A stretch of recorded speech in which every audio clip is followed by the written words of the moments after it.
Hey everybody, I'm Diane Gale and I write the blog Sustainable Slow Living. I wanted to share a dill dressing with you today. This is a buttermilk dressing that I make in the summertime that is outstanding.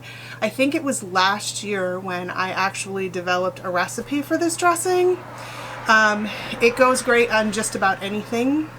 We love it on salads, we love it as a dip, we love it to top sandwiches. My very favorite way to use this dressing is with fish. We put it on salmon burgers the other night. I went out to the garden and I cut some beet greens and I sauteed them in salt and pepper and garlic, and we cooked up some salmon burgers. I topped it with those beet greens and this dill dressing, and it was seriously the most fabulous salmon burger that I've ever had. There's a lot of ways to use it, and you can check out all of those ways that, at least that I use it, that I've mentioned, over on the blog at sustainableslowliving.com. But for today, I just want to show you how to whip it together. It's really, really easy to do. I do have a little sort of cheat sheet here because I needed to write down the ingredients. I have them on an old notebook sheet that's pretty awful to look at. Stuff spilled all over it from the kitchen. But I wanted to write them down so that I get the measurements right for you. Although, like I said, the recipe will be on the blog, and there will be a link to that down below this video. So the first thing that I put in it is onion powder, and it takes 1 tablespoon of onion powder. And then garlic powder, it takes 2 teaspoons of garlic powder. And I just want to emphasize that it's important that you use powder for these. I know that you can get minced onion flakes. I know that you can do granulated garlic, or you can do fresh garlic. But one of the things that helps to thicken this dressing up a little bit is the fact that the onion and the garlic are in powder form. So you do want to use powder form for those. We'll toss the 2 of those in there, and then it is 1 teaspoon of black pepper and 1 teaspoon of parsley. So simple enough, in they go.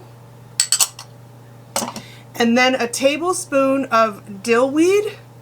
Obviously, this is the most important ingredient because it is dill dressing. I love dill weed. I use dill weed in a lot of dishes. I'll probably share more of them for you here on the blog. If you love dill weed like I do, it's always fun to have new ways to use it because a lot of recipes don't call for it. And then also a tablespoon of dried chives. I haven't tried making this recipe yet with fresh herbs from my garden. My chives and my dill are just coming up. I might try to do that later this summer, and if I do, then I will let you know how it comes out. So you're just going to take these spices and you're just going to mix them up so that they're blended nice and well. And I should have done this in a different bowl because I need this bowl to mix, but that's okay. So we're going to mix those up so that they are blended nice and well. Can you see that? I'm using the new camera today, so I can't really tell what's going on. Alright, I'm going to take this and I'm going to put it in this other bowl because I'm going to use this clear bowl for mixing because it's a little bit bigger. There we go. Okay, so I'm going to bring this clear bowl back in, and I'm going to put, so the measurements for this, I'm going to make a small batch today. If you take just these ingredients and you mix them in 3/4 cup buttermilk and 3/4 cup of mayonnaise, like the whole batch, then you're going to get a nice big batch of dill dressing. We just finished a big batch of dill dressing, and often I'll mix these spices ahead of time and then I'll make small batches so that we have them just for the dinner that we're having that night. So that's what we're going to do today. So we are going to take 1/4 cup of mayonnaise,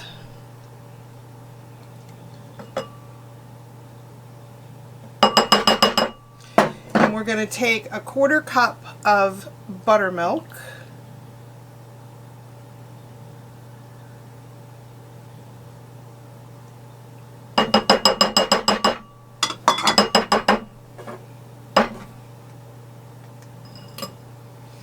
And we're going to take a tablespoon of these spices.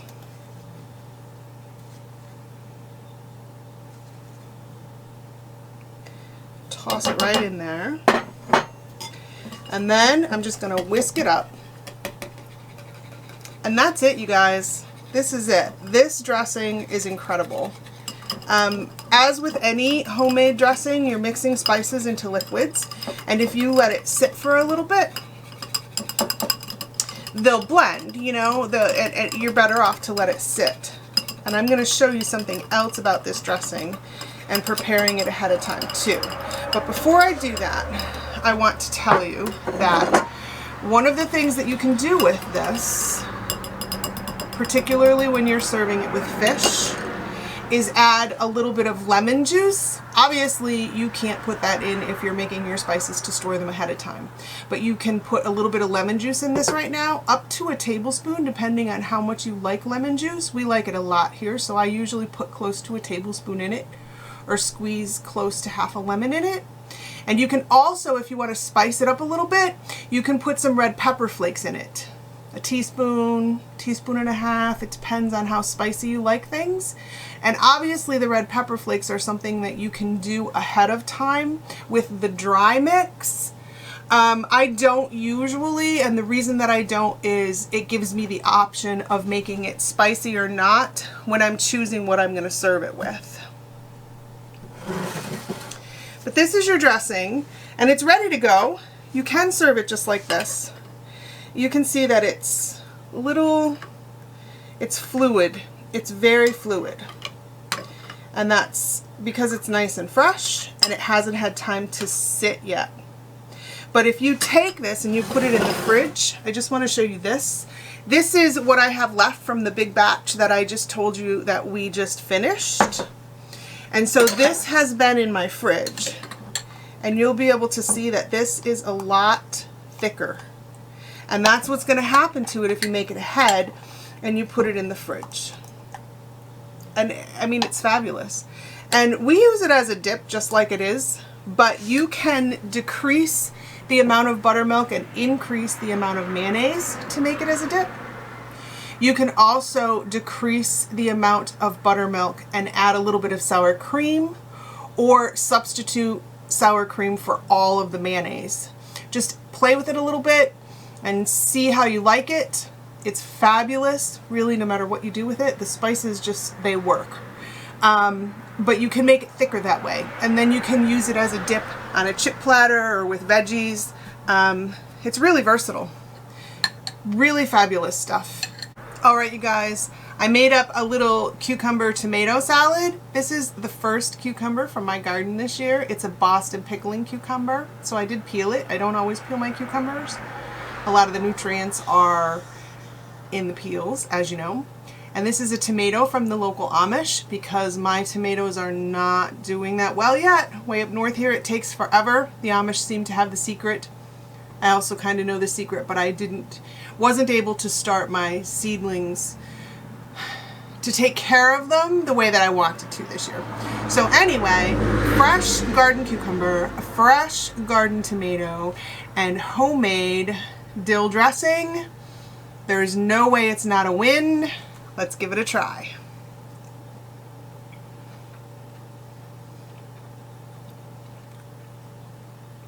A win, for sure. And cucumber is one of the very best ways to eat this dressing.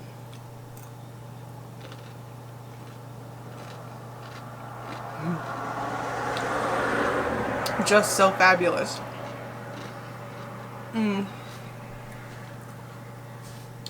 Just so good. I hope that you give it a try. If you do, let me know how it goes. Simple summertime recipe. It's just a fabulous arsenal. It's a fabulous arsenal. It's just a fabulous tool to have in your kitchen arsenal, because it's something that everyone is going to love. And you can also make it up and take it to a party, take it when you're invited for dinner, go with a green salad and some dill dressing and a bottle of wine. and you're going to be a very welcome guest. So do give it a try. Do let me know what you think. If you like this video, please hit the thumbs up, because the channel is just getting started, and doing that is going to help give it a big boost. The way that you can really help me, if you're inclined, is to share my videos on your social media. It will bring in traffic to the channel. I would appreciate it a great deal. And if you are not subscribed and you want to know every time that I put out a new video, just hit the subscribe button and the notification bell, and you will be notified every time that I put out a new video. I really look forward to having you here. I know there's been a little bit of a gap in videos. I've had a lot going on. Some of you who know me personally know a little bit about all that. But there's been a lot. And even today, I'm using this new camera. I have no idea how this is turning out right now, but I'm going to hope for the best, and I'm going to hope that I see you again on my next video. It was great having you here with me today. Thanks for joining me.